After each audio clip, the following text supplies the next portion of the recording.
Good morning, everyone. I'm Michael Zinski, Director of Communications at the SUNY Charter Schools Institute, and your host for the Institute's More Great Seats for Kids podcast, where we dive deep into the processes and practices that make SUNY Charter Schools among the highest performing schools in the state and across the country. Before we begin, if you like this or any of our past episodes, please leave a rating and review on iTunes or wherever you get your podcast feed. This will help us expand our reach and help more people find and learn about our work and the great successes of our SUNY Charter Schools. I'm very excited for today's guest, Ashish Kapadia, Executive Director of Central Queens Academy Charter Schools, one of the top performing charter schools in our SUNY portfolio. Ashish is here to talk about CQA's new school year, new facility, the lessons learned from the pandemic, serving immigrant families, and more. So stick around. Ashish, thanks for being here today. Thanks for having me. Absolutely. Well, we last saw each other in early September at the ribbon cutting for CQA's new, beautiful new building in Elmhurst. So reflecting back to that day, what did that moment mean to you, knowing it had been a 10-year journey for CQA to find its forever home? It meant we were no longer searching for a permanent facility. We spent a lot of time looking for a permanent facility, and to be honest with you, real estate in Queens is really difficult and competitive. And there were a couple times where we thought we had the right space, and we were able to acquire the right space, and plans fell through. And so it was just nice to be able to finish that process. And it was certainly hard. It is, we've moved in and it's still hard in some ways, but it is a much better, nicer, newer facility than what we've ever had before. And, the quality of school really is impacted by the quality of the facility that you have. And it affects the academic program you can provide. It affects the offerings that you want to be able to give to your scholars and families, whether it's during the school day or after school. And it's really something where the right facility can really make or break a school in the long term. So we were really just happy to be moved in and ready to go, and we're using our space as best as we can. Yeah, and the building really is state of the art. So what was your vision for the building, and what was it like working with the architects to achieve that vision? I'm sure there will be a lot of interest, for your answer from all the schools thinking about their own facilities. Yeah. So we were fortunate enough to use our own architect. The developers for this particular building allowed us to do that. And in return, they got a really long-term lease. But we were able to pick our architect and use the person that we wanted to use. And Gluck Plus, which is the architectural firm, and they have some really talented architects who know how to design schools. So it was a pleasure working with them. It's definitely a very important process. I probably spoke to our architect on average 4 times a week, and sometimes it was definitely more than that. But they designed an amazing building, and then the developers put that into place and executed it pretty well. And so we were really fortunate. The vision was and is to have 900 children in this space. And so we break it up where we have the elementary school on one floor and the middle school on a separate floor. There are some common shared spaces in the building, but we really run, even though we are one school, we really run 2 separate programs for the different groups of grade levels. And our architects were able to make that happen and do it really well. So let's take a step back for a second to familiarize listeners with Central Queens Academy. So can you discuss your mission, who you serve, and why parents choose CQA over other nearby options?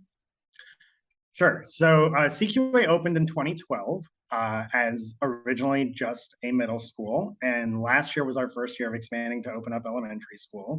We currently have grades K1 and 2. And then in our middle school, we have grades 5 through 8. We have about 100 scholars in each grade level. And so 700 total right now. Next year, we'll add 3rd grade, and that'll be 800. And then the year after, we'll be at full size as a K to 8 of 900 students. Our school's mission is to prepare our scholars for success in education, the workforce, and our community. And we do that by integrating literacy with high standards academics, as well as culturally responsive support services. And so, what we really try to do is be a community school that focuses on academics, cares about its community, and instills a sense of high character for everyone. With that said, we serve primarily first and second generation immigrants, although we definitely have a sizable African American community that is larger than the percentage in the district, and we're very proud of that. And so we definitely integrate literacy throughout our instruction in all the grade levels and all the courses because we have a large percentage of immigrants and first and second generation immigrants. Our scholars come from over 30 different nations. They speak 20 different languages. We are an incredibly diverse school. Why do parents pick us? We think it's because we've done a really good job of being able to get to know every single scholar and family. Even though we have 700 students, we are a small school. Every teacher knows every one of their scholars, and we do a really good job of making it a point to get to know all of our scholars, even if we don't teach them. And so what that really means is we know how they learn, we know some of their family needs, we know how we can best support each and every individual scholar. And a lot of times those supports are really different from scholar to scholar. So even though there's an academic program in place, we do tailor some of our instruction to their individual. And I saw you all, really do a wonderful job of that. I saw one statistic where, 15-20% of your eighth grade scholars attend a specialized or selective high school. 75% of your eighth grade scholars attend, one of their top 5 choices. So you're doing something right over there. We're trying. It's definitely a full team effort. We have a great team of teachers, administrators, operations members, custodians, and guidance counselors who work incredibly hard. I don't think any one person can take a whole lot of credit, but together as a team, we do the best that we can for every single one of our scholars. No, I know CQA has some really strong ties to the community as well, which definitely helped during the pandemic. Allowing your school to seamlessly connect families with local nonprofits to support their needs. So I was hoping you could take a few minutes here to kind of elaborate on some of those efforts, discuss your community partners and how you've been able to leverage them in support of your students and their families. Sure. We knew the pandemic hit our families hard. A large percentage of our students come from Elmhurst and Corona, and that was at one point the epicenter of this pandemic. And so there was a tremendous amount of emotional trauma that was happening. There still is in some cases, and so our counselors worked really hard to connect families to each other, to us, to connect scholars to us, and then to get some of the resources that families needed, whether it was family counseling, whether it was government assistance, whether it was food assistance, immigration legal assistance. We tried and still do try to connect as many families as we can to those services. We knew that there were families that were seriously concerned about being evicted when the moratorium ended. And so we got together with some of the community-based partners in the area, and what we started to do is to connect families directly to people that could help them and to organizations that could help them, whether it's Queens Community House, South Asian Youth Action, whether it's a food pantry that we created in our own school and then extended out to other charters in the neighborhoods near us. And so we knew families needed help, and we really just tried to refer as many as we could to people who could provide that help. In a recent parent focus group, families expressed really high levels of satisfaction with the charter program at CQA, and they specifically highlighted the program as really an effective transition for immigrant families. Speaking really highly of CQA's work with L students. So, what types of services and supports do you offer in that realm? Sure.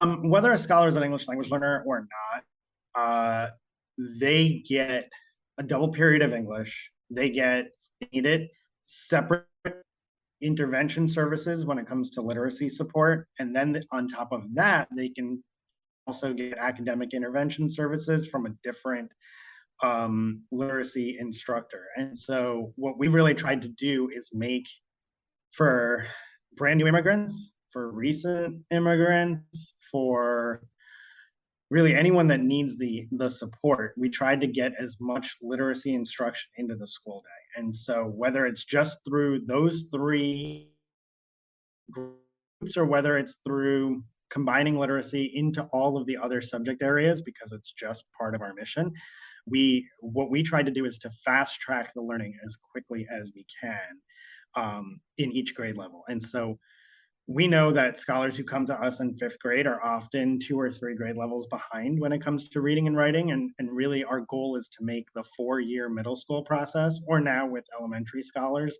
the learning process one where we build year over year and get that growth to happen. Our proficiency stats are great, but we really care much more about our scholars growing year over year more than a grade level so that they can get caught up before they leave us. So continuing on with that thread around the families, obviously the pandemic made clear the importance of family communication and engagement. So how are you ensuring parents and caregivers and others are not just informed, but effective partners? So we know families that come from these neighborhoods are often stretched pretty thin, whether it's economically, they're challenged, whether they have lots of different other obligations. We know that's a hard thing to do. And so, what we ask of our families more than anything else is to stay informed. And so, what we try to do is we try to send weekly emails out to families. We send numerous messages via text and via certain apps to our families every day. And so what we try to do is more than anything else, ask our families, make sure you know what is going on. So we do things like post our homework on our website, send text messages to families whenever there's any type of announcement. Um, we're not one of those schools that obligates families to do very much, but we want them to be informed more than anything else. This year, for the first time, we provided them in the middle school access to their child's grades all day, every day, so that they get notifications whenever their child's teacher puts in any grade for them. They can get that notification on their cell phone. And so we just want them to be informed. We know they're going to be supportive because that's what parents do. They're going to support their children and in turn supports the school. And that's great. And that's all we ask for is that they're informed and they work with their child. We don't ask for a whole lot else because we know it's hard to do a whole lot more than that. And so really for us, it's about communication more than anything else. So I guess my final question here today is, thinking about that, it's a new school year, it's October, about month and a half into the new school year. It's coming out of the pandemic. What lessons did you take from the pandemic that you're carrying with you, this year and planning on to continue into the future?